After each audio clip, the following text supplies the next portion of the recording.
YouTube influencers are being sued, and I've got the full lawsuit right here. Hi, this is attorney Drew Page. Welcome to the Drew Page channel. In this video, we are going to look at the full lawsuit that has been filed against very popular YouTube content creators in the financial area, and go beyond what some of the other channels have done in just giving you the caption and a couple paragraphs. We're actually going to walk through the complaint. I'm not going to go through every single paragraph because, frankly, a lot of it isn't going to be relevant.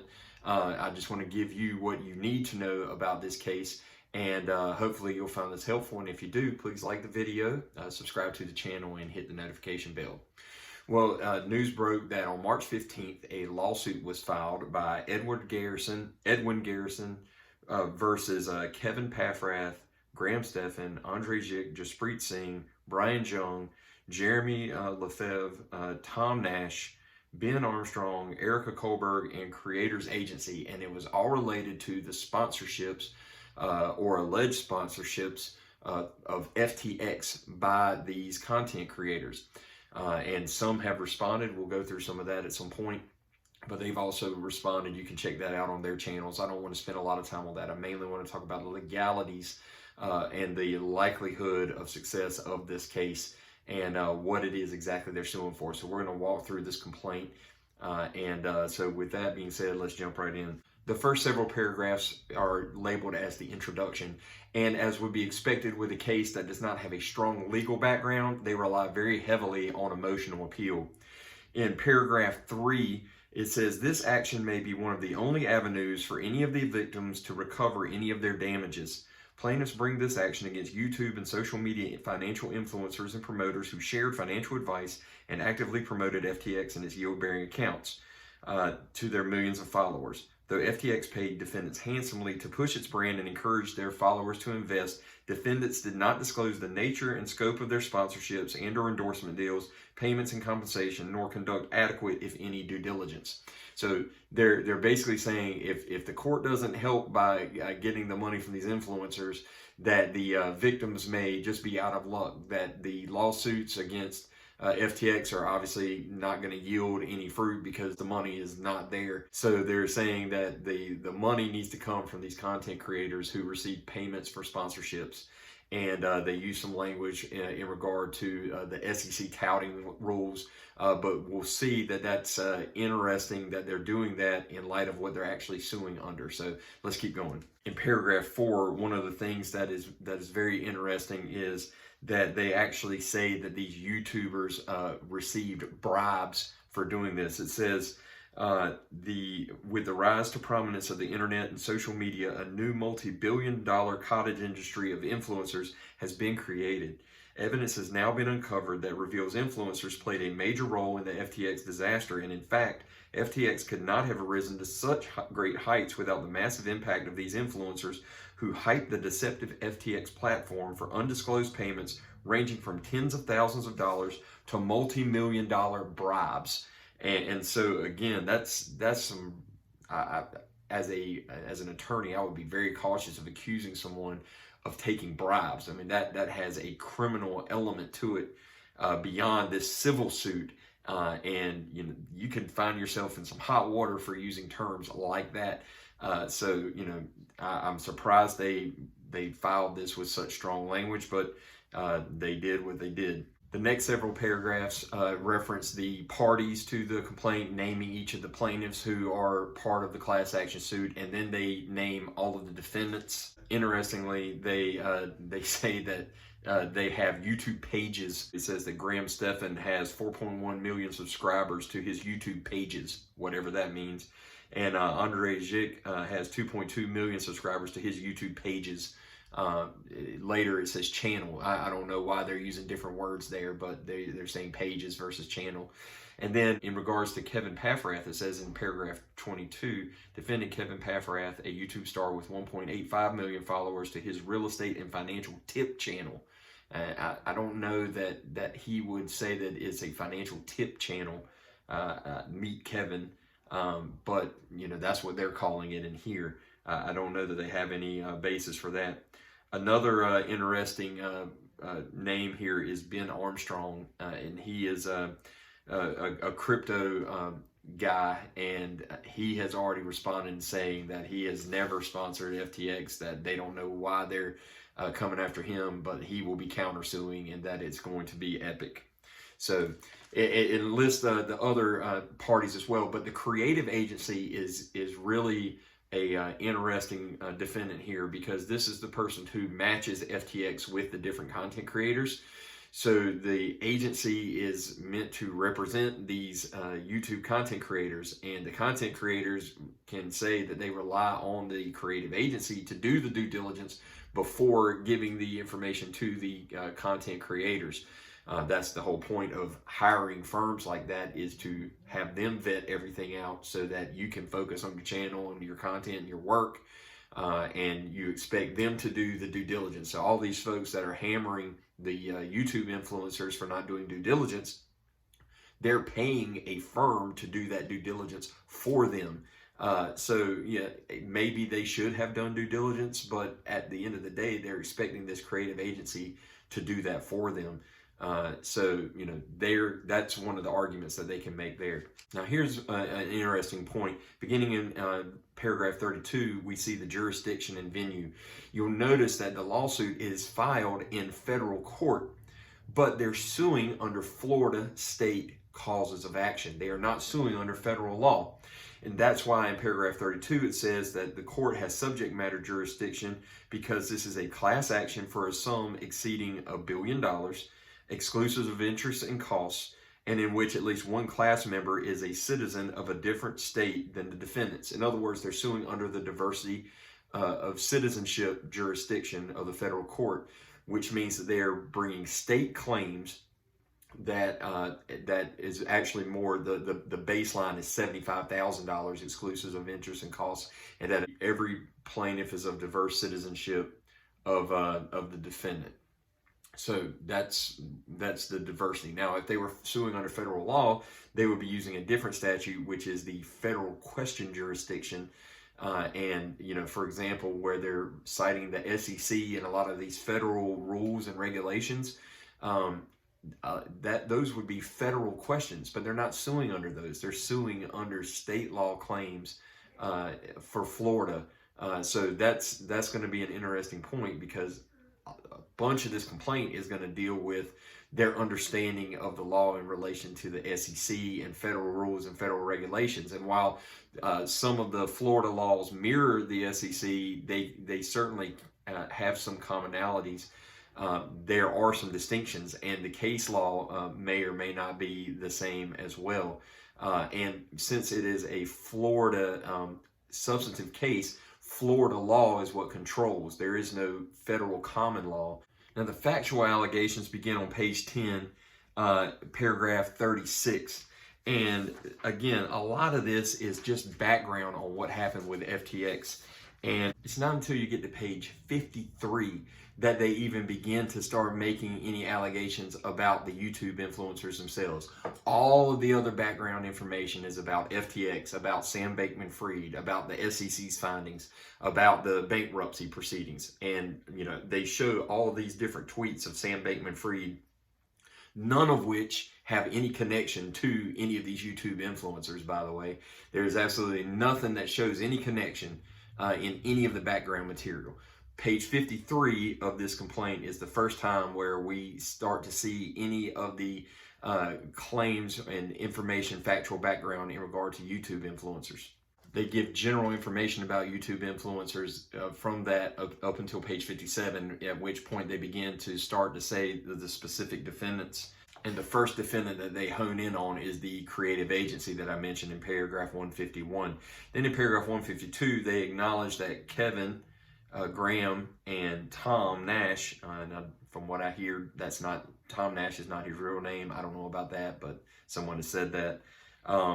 They have basically gotten rid of all of their YouTube channel content on their YouTube channels that reference FTX, and have issued various apologies. So they note that, and then they begin to explain all of the different, monies that were given, and then they go back again into Sam Bankman-Fried and how he is, giving all this money out. They recognize that he gave money to put FTX on an arena.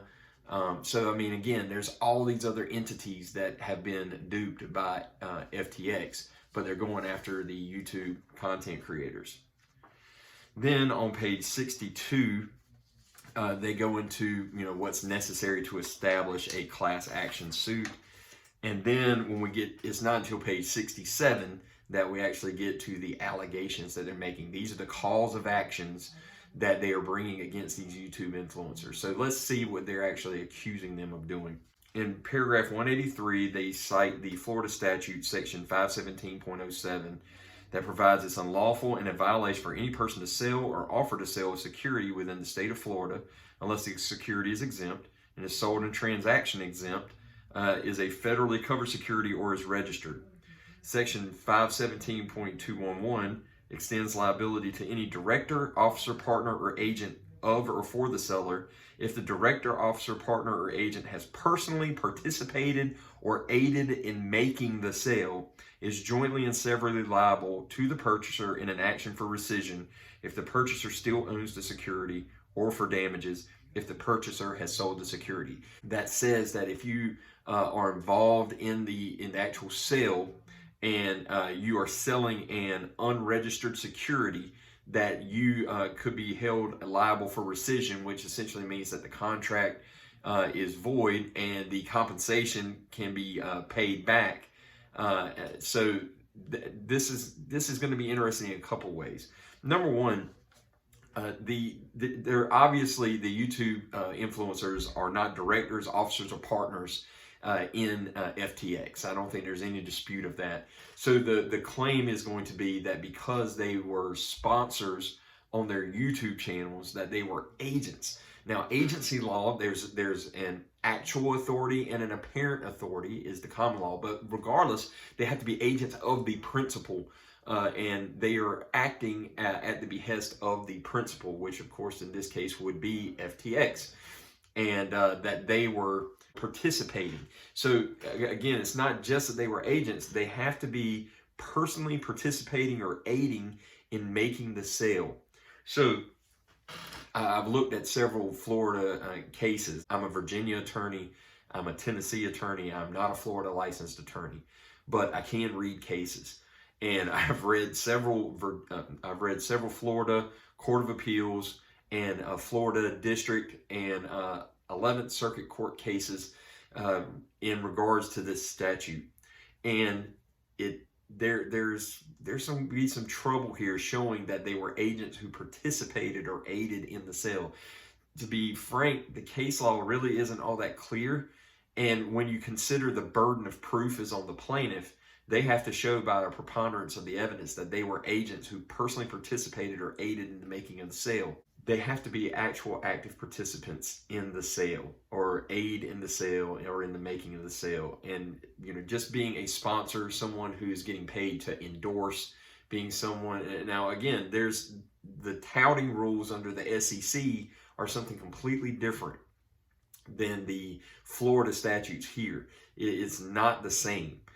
So it's going to be a tough road for them. And looking at several Florida Court of Appeals cases, as well as district cases and 11th Circuit cases, I think they're going to have a hard time demonstrating that these YouTube influencers were agents who participated in the sale of unregistered securities. It's going to be extraordinarily difficult. The next claim that they are making is under the Florida Deceptive and Unfair Trade Practices Act. And under this, it says in paragraph 194, the defendant's unfair and deceptive practices as described herein were consumer-oriented and are objectively materially likely to mislead and have materially misled consumers acting reasonably in the circumstances. The defendants have violated the FDUTPA by engaging in the unfair and deceptive practices as described herein, which offend public policies and are immoral, unethical, unscrupulous, and injurious to customers. That statute, in order for that cause of action to stand, they have to show unfair methods of competition, unconscionable acts or practices, and unfair, deceptive acts or practices in the conduct of any trade or commerce. Again, they're just sponsors. You can't say that they that they were involved in fraudulent, deceptive practices. And the fact of whether they did due diligence or not is not an element of this particular offense, at least in none of the cases that I saw. And if you find any, please put them down in the comments, because I always would love to learn more. But I have not been able to find where due diligence is or lack of due diligence is an element to demonstrate deceptive or unfair practices. The third count that they're making is one for civil conspiracy. In paragraph 201, it says the FTX entities and defendants made numerous misrepresentations and omissions to plaintiffs and class members about the FTX platform to induce confidence and to drive consumers to invest in what was ultimately a Ponzi scheme, misleading customers and customers with the false impression that any cryptocurrency assets held on the FTX platform were safe and were not being invested in unregistered securities. In paragraph 202, it says the FTX entities entered into one or more agreements with the defendants with the purpose of making these misrepresentations and or omissions to induce plaintiff and consumers to invest in the YBAs and or use of the FTX platform. Here's the thing, is they have to demonstrate that not just that there was an agreement and that one person was doing something fraudulently, in which this case would be Sam Bankman-Fried. They have to prove that these YouTube influencers were entering into the agreement to either do something unlawful or to do lawful conduct in an unlawful way. And there's nothing in this complaint that demonstrates that they knew that they were entering into this agreement to do something unlawful or to engage in lawful conduct in an unlawful way or manner. So I don't see how civil conspiracy is going to hold up in any way based on the cases that I've read out of Florida. In paragraph 204, it says, the defendant's conspiracy substantially assisted or encouraged the wrongdoing conducted by the FTX entities. Further, the defendants had knowledge of such fraud and or wrongdoing because of their experience and relationship with the FTX entities as described above, and as such, knew that the representations made to plaintiffs were deceitful and fraudulent. Again, how do you know that? You have to plead more than just that. You can't just say they had knowledge. Where did they get this knowledge? Where did they obtain it? And the fact that they had sponsorship agreements made through their creative agency does not indicate that they had knowledge of what was going on behind the curtain at FTX. There has to be some factual basis for the claim. And unfortunately for these plaintiffs, there is no basis here for civil conspiracy that I can see. If you know of some reason why they have knowledge that they were entering into a fraudulent agreement for the purpose of conspiring to take the plaintiff's money, please let me know down in the comments, because it's not in this complaint. And then in count 4, they're essentially asking for a declaratory judgment. So in their prayer for relief, they ask the court to certify the class, award actual direct and compensatory damages, awarding restitution and disgorgement of revenues if warranted, awarding declaratory relief as permitted by law or equity, including declaring the defendant's practices to be unlawful, awarding injunctive relief, which means that they will be prevented from continuing in any unlawful practices, awarding statutory and multiple damages as appropriate, awarding attorney's fees and costs, and providing such further relief as may be just and proper. So, and then they demand a trial by jury, and it states that it was filed in March 15th. Now, there's also an expert report that was prepared by Paul Sibenik, I'm not sure how to pronounce it, the Blockchain Investigation Agency, and they cite this a lot in all of that background material about FTX. And essentially, I think the purpose of why they're doing that is to say that if someone would have done an investigation, they would have been able to figure it out. But again, how many news outlets had CNBC, ABC, all these different news outlets that had Sam Bankman-Fried on their show? They were loving him. All of the different, politicians were loving him. All of these other sophisticated folks who have, even governmental resources, media resources beyond what even these influencers have. I noticed they're not named in this lawsuit for touting Sam Bankman-Fried. And, why are you just labeling these YouTube influencers when you've got an arena you could sue, you've got media outlets you can sue, you got politicians you can sue.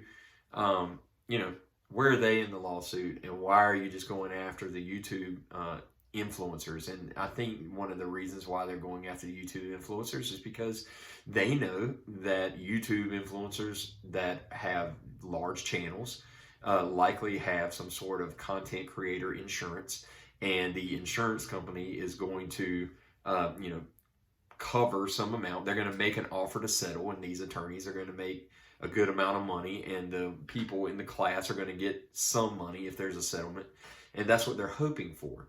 Now, Legal Eagle came on CoffeeZilla channel and said that the YouTube influencers were going to incur a lot of attorney's fees, and it was going to be a pain in the butt. Well, that may be true if they don't have insurance, but if they have insurance, the insurance company has a duty to defend.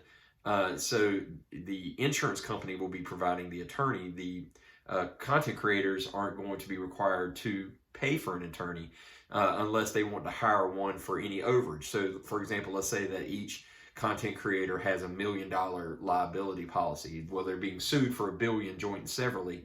So the risk is that, you know, $999 million overage, you know, is going to be a problem. So the content creators may want to have a third party or their own attorney beyond just the insurance carrier to protect their interests, to make sure the insurance carrier's attorneys are doing what they're supposed to do.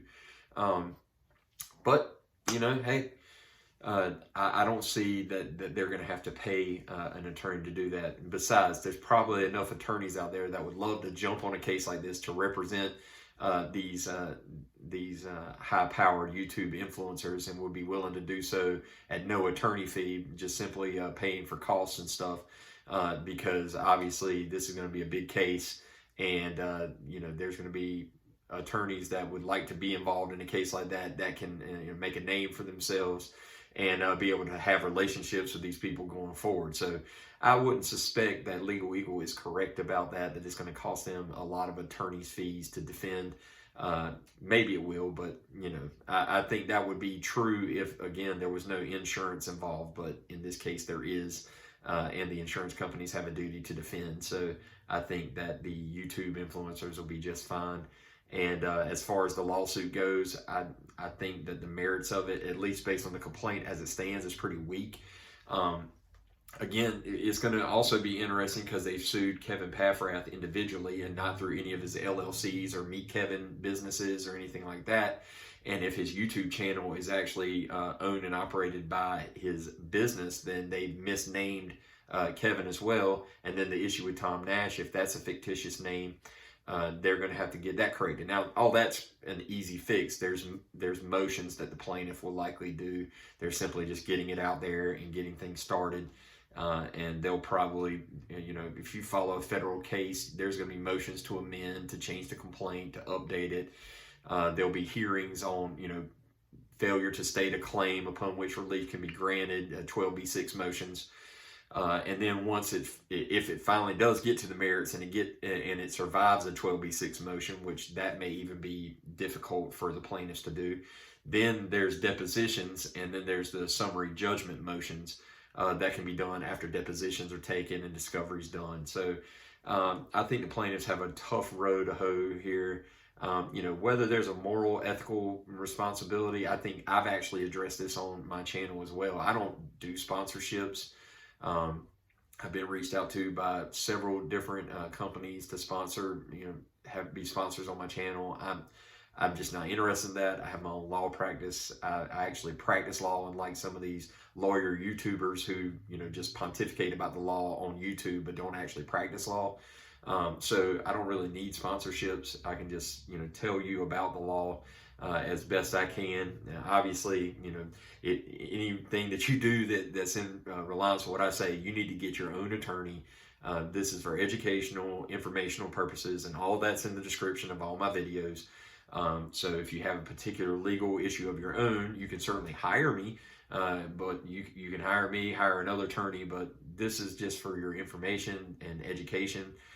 This is not legal advice for you to run out and, you know, sue somebody and do things on your own. Kind of like the financial advice claims that they're making about, you know, Meet Kevin and Graham and all them, who in their disclaimers, say it's not financial advice, so they have disclaimers, they have all these other things. I think it's going to be a tough case, but hey, I could be wrong. Obviously, there's some lawyers who, at least feel that they haven't filed a claim for which they could be sanctioned under Rule 11 for filing a frivolous suit. There's Rule 11 motions that can be filed if they have, sanctions can be issued for filing frivolous lawsuits. So I guess they're thinking that there's a good faith claim here, but we'll have to wait and see. Hope you found this video helpful. Please subscribe to the channel, like the video, hit the notification bell, and until next time, stay tuned.